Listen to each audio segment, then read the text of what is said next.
Well, good morning, everyone. I'm Dr. Alberto Roman, Chancellor of the Los Angeles Community College District, which proudly serves more than 210,000 students across 9 colleges in Los Angeles. First of all, let me welcome you to Los Angeles Mission College and share with you that as an immigrant and a first to lead our district with that experience, I understand firsthand the struggles that so many in our communities are facing, especially those who come to this country in the search of safety, opportunity, and a better life.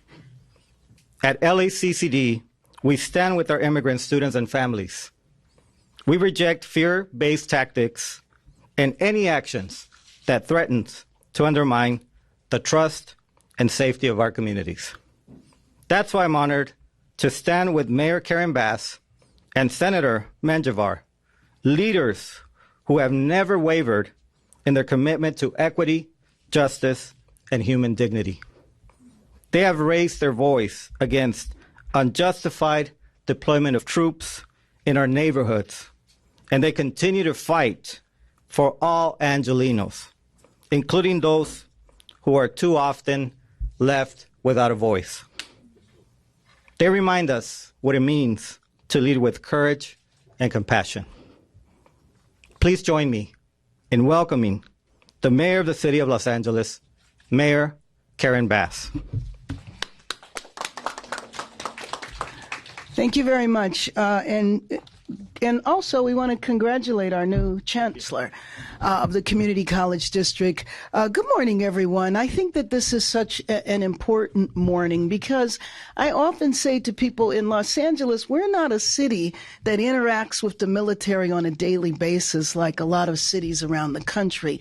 And I think it is just so critically important that we understand what it means when we have men and women who do not have a choice when they are deployed where they go to, what it means to have them deployed in this manner. And it's such an honor that I stand before you today with incredible men and women who have devoted their lives to fighting on behalf of our country and who all feel appalled at the misuse of our troops right now, the militarization that has taken place of the National Guard, the inappropriate deployment of the Marines to our city streets, neither of whom are trained and ready to do urban, whether you are doing crowd control or dealing with conflicts on a domestic basis. That is not what our Marines do. They are not authorized to make arrests. They are not doing the work of our local and state law enforcement. They're not trained to do that, and they were never needed to do that. There were recent articles that talked about hundreds of soldiers who were basically looking at video games and doing nothing, again, because they were not needed. I am glad that 2,000 of the National Guard were sent back home, but I think that we need to be sensitive to the fact that these men and women, especially in the National Guard, are part-time. They had to leave their families. They had to leave their employment. They had to leave their education. That's not what they signed up for. We need the National Guard to assist us and prepare for fire season, not for an inappropriate deployment where they are just guarding a building that is not under attack. But the administration, we know, has retreated on some of the forces, but we need all of the troops to return home and to not be here, to not be used as political stunts, to not be used to intimidate Angelenos, to not be used as pawns. But we want to end this deployment now, and that's what we're here to say and share with you. But in the speakers that come next have real stories that illustrate why this is so inappropriate and the consequences of it. Now, let me talk about what we should be doing in reference to our troops. When they end their deployments, when they end their service, you know that we have hundreds, if not thousands, of veterans who are homeless on our streets. We had 3,000 unused housing vouchers because the policy nationally had been up until recently that if you were a veteran and you took veterans benefits like your disability benefits, we counted it as your income. And then we said you made too much money and we would rather keep a voucher doing absolutely nothing, not housing somebody. It took a year. We changed that policy. So now we can end veteran homelessness. And down from 3,000, we now are down to about 1,400 vouchers. So we are housing veterans. That's what we need to do. We need to take care of the troops so they don't have to rely on public assistance while they are serving, especially military families. And once they leave the service, we need to honor that service and not accept any veteran ever to be sleeping on our streets. So with that, let me introduce someone who I'm particularly proud to call a colleague in public service, and that is our state senator, Carol Menjivar, who is a proud veteran. Senator. Thank you, Madam Mayor. Good morning. My name is Senator Caroline Menjivar, and welcome to the great Senate District 20, the heart of the San Fernando Valley, a wonderful community college, and I want to thank the Chancellor for opening their doors. Ladies and gentlemen, this past Friday, 15 years after having graduated myself from Marine Corps boot camp in Parris Island, I attended the graduation of 305 new Marines. Marines that were just recently made, just like those that came before for the past 250 years of the Marine Corps, to win our nation's battles. Men and women who continue to join the smallest branch to be part of a legacy of courage, valor, and victory on the battlefield. A legacy that includes campaigns of the Battle of Iwo Jima for its fierce fighting, the Battle of Chosin Reservoir in Korea for its resilience even while Marines were outnumbered, and the Battle of Bella Wood, where we earned the nickname Devil Dog, a name we proudly carry today. Now, that legacy shares a space with what? The Battle of LA against people of color? This is why it was so personal and infuriating to me to see 700 of my brothers and sisters in the Corps deployed to my backyard. Because we did not sign up to intimidate and potentially take military action against Americans on American soil who are exercising their constitutional right to protest. But they send young women and men into the same communities they were from, impacting the overall unit morale. Because we know from the many calls that came into the GI rights hotline, some service members did not want to support this action or play any role in ICE in deporting people because they consider immigrants part of their community or they themselves had immigrants within their own families. Others said that they did not want to point guns at citizens, and some even worried that this was getting us close to martial law.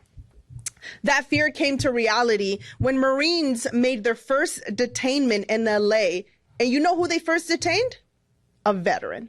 Yeah. A veteran that was running to make his VA appointment at the federal building. Or when the guardsmen were forced to stand alongside ICE when they detained another veteran during the recent raids in Camarillo. Like me, and so many first-generation Americans, we joined a military to fight and defend a country that our families were not born in, that our families had no roots in, to fight for a country that doesn't always fight for us. But we take great pride in being the first in a family of immigrants, proud to fulfill the dreams of our parents who wanted better for us when they came to this country.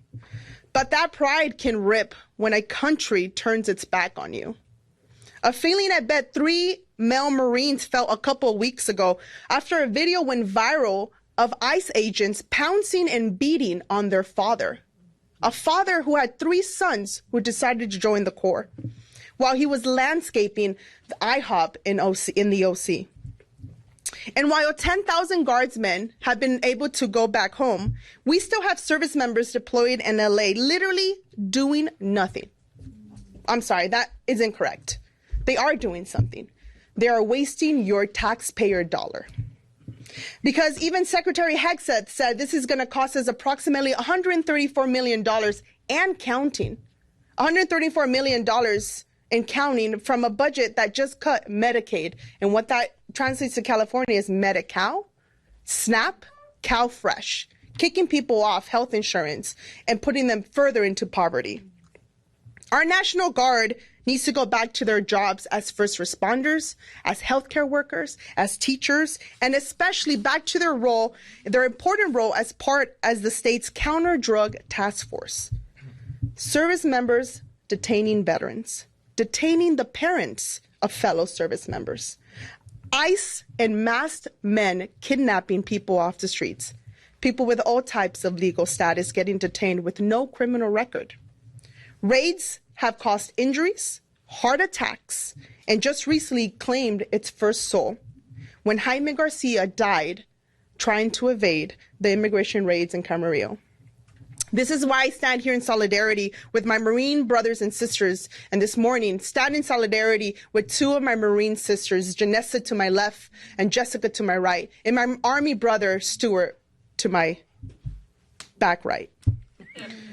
Demanding that we release these individuals from this fake deployment, and let's make sure we return the trust and dependability that our armed forces have earned from our communities. And I'll end in saying this. Gregory Bovino, no, we will not get used to this. This will not be our norm, and we demand a change. I'd like to now introduce a friend of mine, fellow Marine officer Janessa Goldbeck, CEO of the Vet Voice Foundation. Thank you, Senator.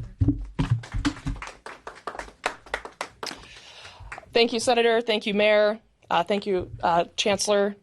Good morning. My name is Janessa Goldbeck. I served as a combat engineer officer in the United States Marine Corps, and today I lead Vet Voice Foundation, a national nonprofit organization that elevates the voices of veterans and military families to have a say in our democracy. I'm proud to stand alongside the mayor and civic leaders today to raise a principled concern rooted in history, grounded in the Constitution, and shaped by the lived experiences of those of us who wore the uniform. The deployment of active duty Marines and National Guard troops to Los Angeles in support of domestic immigration enforcement is not a routine operation. It is a break with long-standing norms and a decision that should concern every American, regardless of political affiliation. Let's be clear. This is not a natural disaster. This is not a riot. This is not an emergency requiring rescue teams or engineering battalions. This is a civilian law enforcement mission, one that should remain squarely in the hands of civilian authorities. For nearly 150 years, the Posse Comitatus Act has served as a safeguard against the use of federal military forces in domestic policing. It reflects one of the core principles of our democracy, that the military does not enforce the law against the American people. Why? Because the job of the American military is to fight and win wars, not police American neighborhoods. When we blur that line, we don't just risk overreach, we risk something deeper, the erosion of public trust in both our armed forces and in our democratic institutions. We also risk doing harm to the very people who serve the young Marines and Guardsmen being deployed who didn't sign up to be pulled into political stunts. They joined to defend the nation, to respond to natural disasters, to serve with integrity. Putting them in the middle of a contentious domestic enforcement operation is unfair to them and counterproductive for the country. And let's also acknowledge the human reality of what this mission entails. Many of the individuals swept up in these operations are not violent criminals. They are parents, workers, veterans, people who have lived in our communities for years. Some have worn the uniform themselves. Others are the spouses and children of those who have. And to treat every immigrant as a threat, to call in the military as if we're facing an invasion, ignores both our shared humanity and the complexity of the immigration system itself. It reduces people to targets instead of neighbors. We should be working towards policies that are smart, humane, and enforceable, not doubling down on fear. And as a matter of fiscal responsibility, the public deserves answers. How much is this deployment costing? Who's paying for it? We are told that resources are scarce. Republicans in Congress just passed a bill that will throw millions of people off their health care and close hospitals. We're told there's not enough funding for veterans' health care, and 30,000 VA workers have been fired. So let's make it clear. Deploying active duty military inside our cities without clear limits or transparency is not sustainable, it's not a wise investment, and it's not how a free society is supposed to function. This matters far beyond Los Angeles. Once we become accustomed to using troops in this way, what prevents the president from using them again? If the military can be deployed to enforce immigration law today, will it be sent to respond to civil protests in Chicago tomorrow, to supervise elections in 2026?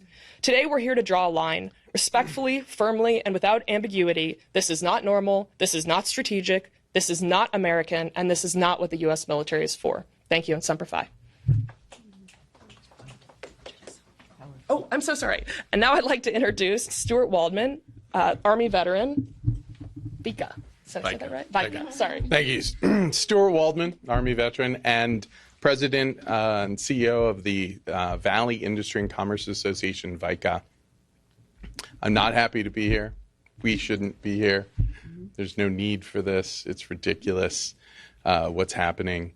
Speaking as an Army veteran and someone who's been a Angelino since 1978, no one ever wants to see troops deployed into our city, and especially for something that is so needless.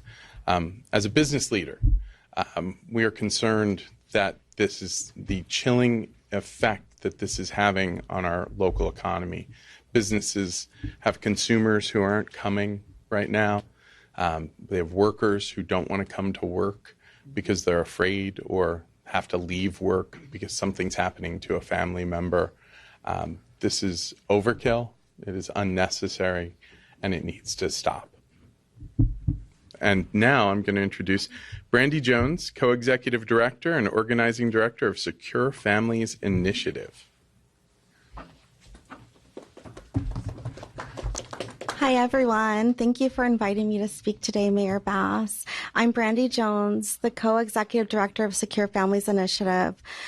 I am also the granddaughter of a Black American Revolutionary War veteran. I'm also the granddaughter of a Black Medal of Honor recipient, and I am the spouse of an active duty service member. And I'm here to share with you what these experiences have taught me. What we are seeing on our streets today in Los Angeles is not what our military signed up for. It is not what our military is trained for. Marines are trained for combat, Marines are trained for war, and Marines are trained to protect and defend the Constitution. When our families see this deployment on our streets against our own community members, there is a cost for our families, and that cost is generational. When our families see our military members used as political props in front of government buildings for optics, that is not the service our families agreed to. We are here to say that in our community, we are hurting as well. There is a military spouse reaching out to me whose family who is serving is deployed currently in Los Angeles, and she just had a stroke. And the military, we do not have family medical leave policies. So that spouse is left alone, silenced, and without any help. We agree for these deployments to happen when they're in protection of our democracy, when they are in protection of our Constitution, but not as policy and political props. So we want you to know, as military families who serve, we want you to exercise your constitutional rights. When we see you exercising those rights that our loved one defends and protects, it makes us proud. It makes sure our service is not in vain.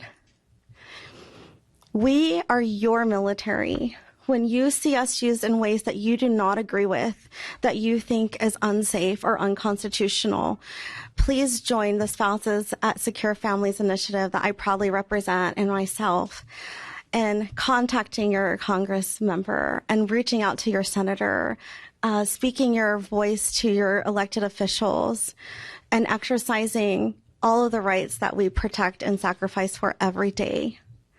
We are here in solidarity, and we would like to see this stop now. Thank you so much. I'm going to also acknowledge my colleague, Shalina Critchlow, our regional organizer at Secure Families Initiative. Good morning, everyone. My name is Shalina Critchlow. I'm a descendant of the Luiseño Rincon Band of Indians and Santa Isabel Ipe Nation. I'm a regional organizer for Secure Families Initiative, and more personally, I stand before you as a military parent. Just last year, I watched my son deploy to the Red Sea. When the conflict in Gaza when the conflict in Gaza and Israel escalated, I felt a kind of helplessness that no parent should ever have to feel, a fear that grips your heart and doesn't let go. Last month, when I was in Los Angeles to do what every American has a right and duty to do, to speak out, to stand up, and to advocate for peace. But what I saw broke my heart. I saw our own sons and daughters in uniform, the same young people we raise, support, and pray for being used to face down their fellow citizens. That's not why they put on the uniform. That is not what our military families or our service members signed up for. Our military is supposed to serve all of us. They're the protectors of democracy, not pawns in a political game. Let me be clear. The men and women in uniform are not props. They are not tools of division. They are our sons and daughters, our brothers and sisters, and they deserve respect, care, and leadership worthy of their sacrifice. So today, I stand as a first American demanding better for our troops, for our military families, and for our future. Thank you. Who's next? Oh.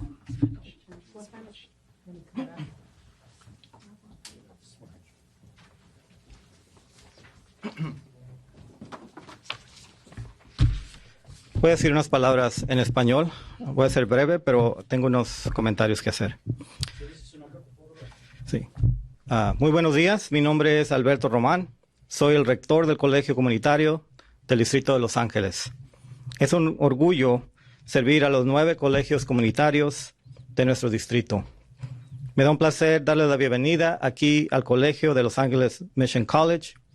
Y como inmigrante y el primero en liderar este distrito con el consentimiento, experiencia y entender la lucha que enfrentan muchas personas y familias dentro de nuestra comunidad, especialmente aquellas personas que buscan en este país seguridad, oportunidades y una vida mejor. Aquí en el distrito estamos al lado de nuestras comunidades estudiantiles, emigrantes y todas sus familias. Aquí nosotros rechazamos completamente las tácticas de miedo, de terror y cualquier acción que amenace la confianza y la seguridad de nuestra comunidad. Por eso estoy honorado de estar con el alcalde de Los Ángeles, Mayor Karen Bass, y la senadora Carolina Menjivar. Ellos son los líderes que están comprometidos con su equidad, justicia y dignidad humana. Ellos han logrado levantar la voz de nuestra comunidad contra la injusticia que se presenta de las tropas de nuestros vecindarios. Ellos han dado la cara por nuestra comunidad angelina, especialmente para aquellas personas que no tienen voz. La alcaldesa y la senadora nos recuerdan lo que es ser líderes con coraje y compasión. Por favor, muchas gracias les damos ahora con todos los que están aquí presentes, que son familias de comunidades militares o ellos mismos estuvieron en el servicio militar. Estamos en contra de las injusticias que han pasado en los últimos meses, que fueron injustas y que también toman recursos que se pueden usar para otras cosas como Medicaid y como el programa de SNAP. Muchas gracias. Estamos listos para preguntas. I'm going to do it in Spanish too. Español. Buenos días, mi nombre es Caroline Menjivar y soy la senadora estatal del Distrito 20, un distrito que tiene el honor de tener el desfile para los veteranos más grande en el condado de Los Ángeles. Y estoy aquí no solo como una senadora, pero también como una veterana en el Marine Corps, para recordarles que el ejército, o específicamente el Marine Corps, es un departamento que fue entrenado para batallas, que fue entrenado para ser un departamento tan difícil. Fue un departamento hecho con entrenamiento, en realidad, para matar, para defender, no para andar en las calles de Los Ángeles. Y este viernes pasado tuve la oportunidad de ir a una graduación donde 305 nuevos marines se graduaron. Y lo que yo vi, que la mayoría de gente que estuvo allí eran latinos. Esos son las gentes que están diciendo que van a ser parte de un ejército que quizás sus padres no nacieron en este país. Son primeros generaciones americanos que están diciendo que van a defender un país que su familia no tiene conexiones. Pero aún todavía se ponen el uniforme para decir que van a defender un país que por la primera vez va a cambiar la historia de su familia. Y el Departamento de los Marines tiene una historia de valor, una historia de victoria, una lista tan grande de las batallas que han ganado de los últimos 250 años. Y para mí lo que me da miedo, que vamos a agregar a esa lista una batalla en Los Ángeles, que no es una batalla en realidad. Lo que estamos viendo son los latinos en uniforme que están viniendo a las comunidades latinas, arrestando a sus tíos, a sus tías, a sus abuelitos, trayendo un senso de un sentimiento de fear, se me olvidó el nombre, de miedo, gracias, de miedo. Y yo les digo, le pregunto al presidente, al secretary, ¿por qué? Estos son jóvenes y jovencitas que dijeron y tomaron el oath para defender su país, no para traer miedo a sus familias. Y estoy aquí con mis hermanos y hermanas veteranos, con la alcaldesa, en decir, suficiente, ya no más. Gracias. I'm going to open it up for questions first to Craig and then to Conan. I wasn't ready for that. I'll take it, Craig. So, Mayor, listen, Mr. Holman, the immigration czar for the president, today said that there's going to be a full court press, flood the zone in sanctuary cities. He was speaking in New York, where apparently there was a robbery where an undocumented immigrant shot an off-duty border patrol. Clearly, your call has been direct, and this isn't the first time you've asked for this. It's on deaf ears. I just want who is the audience for this? The president has made it clear, Mr. Holman just today, saying that they're going to come back. Is not your only avenue through the court. Well, no. I mean, I do think the courts are critical. And, we had a court victory a week and a half ago with the temporary restraining order, stopping the capturing of people on our street. But I think that it is absolutely critical that we continue to raise our voices and to point out the hypocrisy and contradictions of what is happening here. And one of the biggest reasons for this, Conan, is for Angelenos to understand where we're not completely embedded and immersed with the military like a lot of other cities, for the American public to think about the fact that this is a complete misuse of our troops and our taxpayer dollars. As many of the individuals here will tell you, you have active duty families where they can't afford to pay for childcare. Why don't we take care of our men and women who are in the military and their families using tax dollars that way? Because I think if we didn't do this, if we had no protests or anything like that, then maybe the administration would take away the signal that this is okay, that communities are going to accept it. And what I guarantee you, if they flood the zone in New York or some of these other cities, they're going to be met with a massive backlash. All right. I love it every time Conan's a one-up back. So my question's two, please. One, last week you and I talked, and you made one attempt to reach out to the White House, which... There's been more than one attempt. And you told me that you were going to make a second. Yes. Any response? No, but I'm not going to stop requesting. And so, go ahead. Let me ask, I'm sorry. It's okay. Respectfully, yeah. So then that takes me to the next step. I couldn't turn on the television this weekend and not see We know the president watches television, so if your message... Well, maybe I'll hear something this week, huh? Well, that's what I'm wondering. Was that part of the strategy to get out there? We haven't seen you out there like we did this weekend.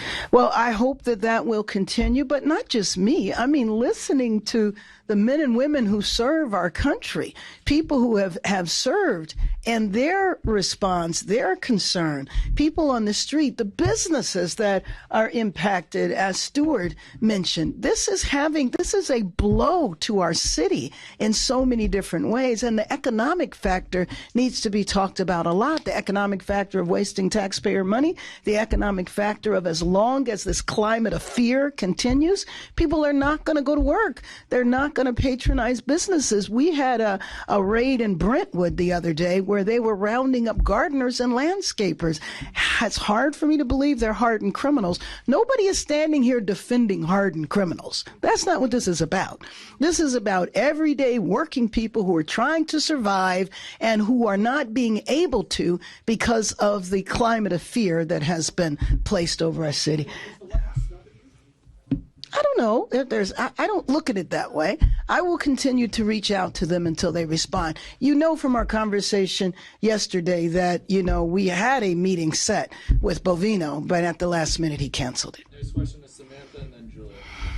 Yeah, you're in a district in the northeast San Fernando Valley that is predominantly Latino, that has a large immigrant population. Just down the street, we have the San Fernando swap meet where it's entirely empty now.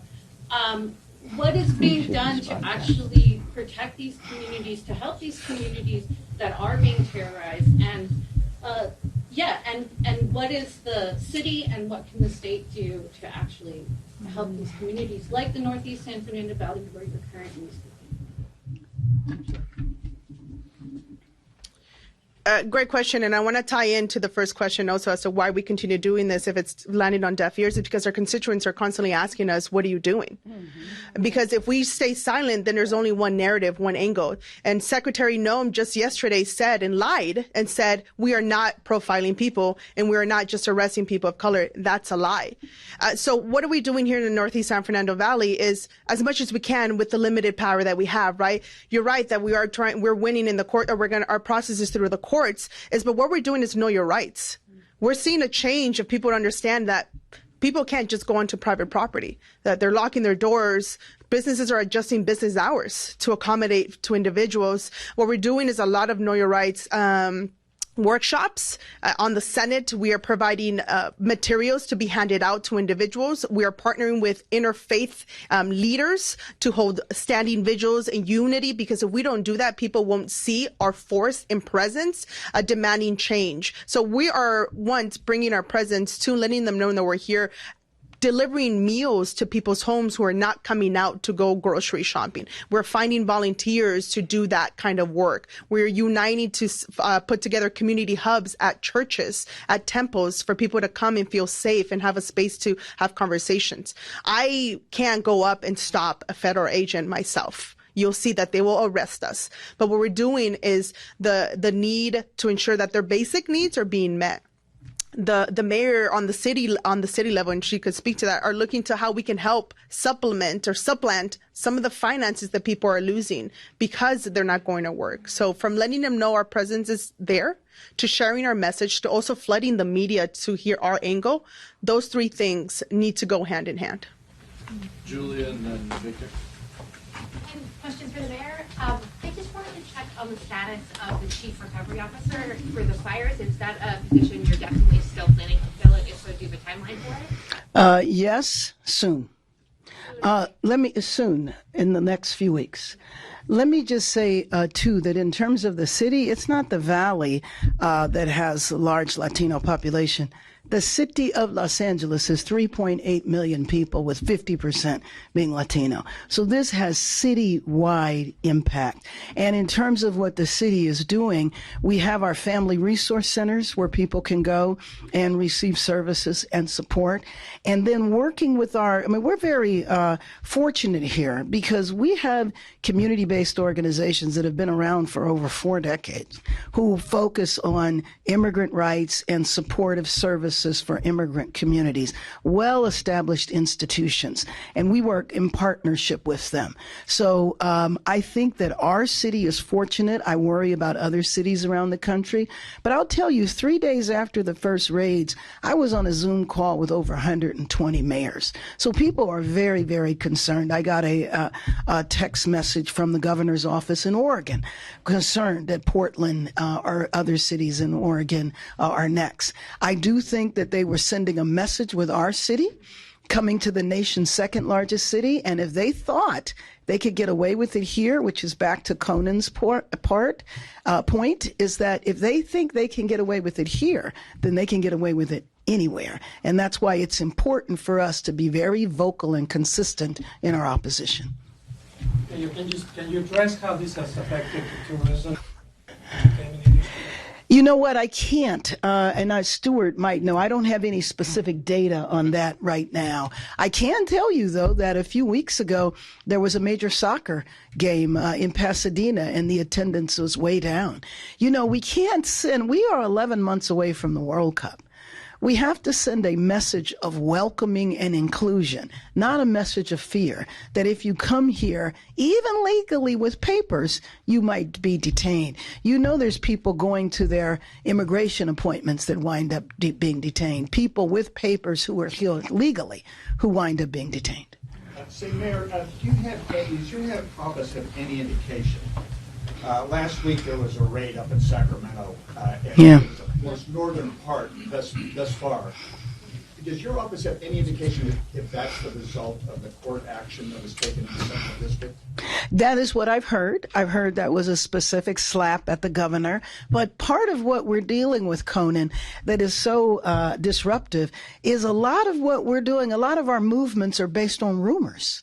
We hear a rumor that there might be a raid. We hear a rumor that this might last 30 days. It might last 60 days. There is a rumor that that was a particular slap at Governor Newsom. So it's just difficult when there isn't that communication to know specifically what is going on. We're going to go to Rob and then Ronnie. Mayor, we've heard the money amount bandied about as far $130-some million, excuse me, for this. Could you put that in context? Like, what did the city do with the chunk of change? Oh, my. Well, first of all, let me just say, aside from the 130, how about the 30 that we had to spend unnecessarily in police overtime because of the protests that wouldn't have happened if the raids didn't happen. So that 130 million we could be using to get our city ready for the World Cup. So many uses. You know, we're dealing with a budget deficit right now that we're trying to close. So I could speak all day about things we could use. We could increase city services. We wouldn't have to worry about laying off anyone. A number of things that could be used. And by the way, first and foremost, 130 million should be used for our troops, our active troops, to support child care. You know, we have members, active members of the military whose families have to apply for public assistance because they don't make enough to survive. I think if the general public understood the condition of our troops, what happens with families, they would really be appalled. Last question, Ronnie. Senadora, tengo una pregunta para usted con referente al tema de los indocumentados. ¿Qué se está haciendo desde el Senado con referente al tema de los indocumentados en vista que se presentó una propuesta de ley para reforma migratoria y no fue a través de la Casa Blanca, dijeron que no estaban aceptando esa propuesta? ¿Ustedes qué están promoviendo desde el Senado para tratar de frenar un poco esta? Pero como saben que en el Estado no tiene el poder en cambiar leyes sobre inmigración. Creo que lo que está hablando es sobre una congresista de Florida que introdujo una nueva ley, Dignity, creo que se llamaba, ¿verdad? Pero nosotros no tenemos poder de hacer eso. Lo que sí podemos hacer aquí en el estado de California es haber maneras de abrir nuestros programas a todo tipo de personas, ¿verdad? Por eso hacemos el Medical for All, que es aceptado para cualquier persona y no importa su estatus legal.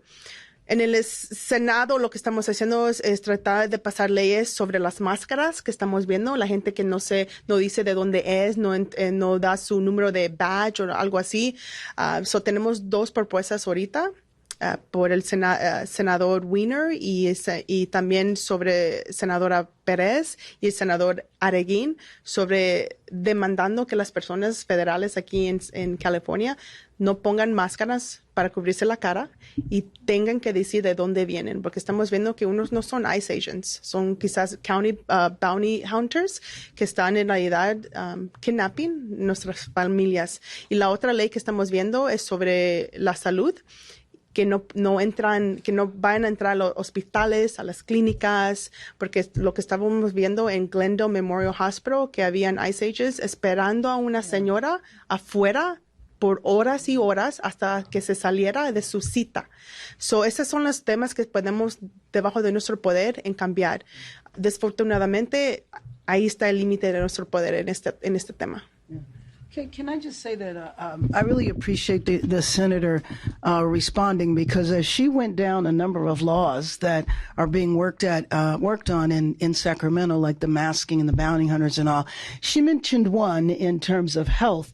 And, people aren't showing up for their well child appointments, which means kids aren't getting vaccinated. So people are staying at home. And so it also compromises the health of the community. So you're talking about the economy, you're talking about the safety, and you're talking about the health of families. Thank you very much, everyone.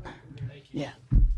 Thank you. Mayor, we have one more question. So if you're suggesting that the federal government is using military force, which is the purpose to remove illegal criminals from our streets in Los Angeles, That's not what I was saying, but go ahead. but what do you suggest the federal government to do instead? Well, first of all, I wasn't saying that. I mean, what the military is being used for is to guard two buildings. That's what they're being used for. You have about 100 troops in the Westwood Federal Building, and you have probably less than that over in the downtown building. The point is that there's nothing for them to do here. The last time we had a protest that devolved into some problems was almost a month ago, if not more than a month ago. So they have not, their mission, as far as I know, has not been to remove people. And again, the administration started by talking about hardened criminals. Nobody's defending that you shouldn't remove people who are violent or rapists or in cartels. That hasn't been the issue. But I have always had a hard time believing that the woman standing selling pineapples is a hardened criminal, or the people who were gardeners or landscapers. So that's not, and then we know that over 60% of the people that were detained had no criminal record at all. So what is the point? Thank you.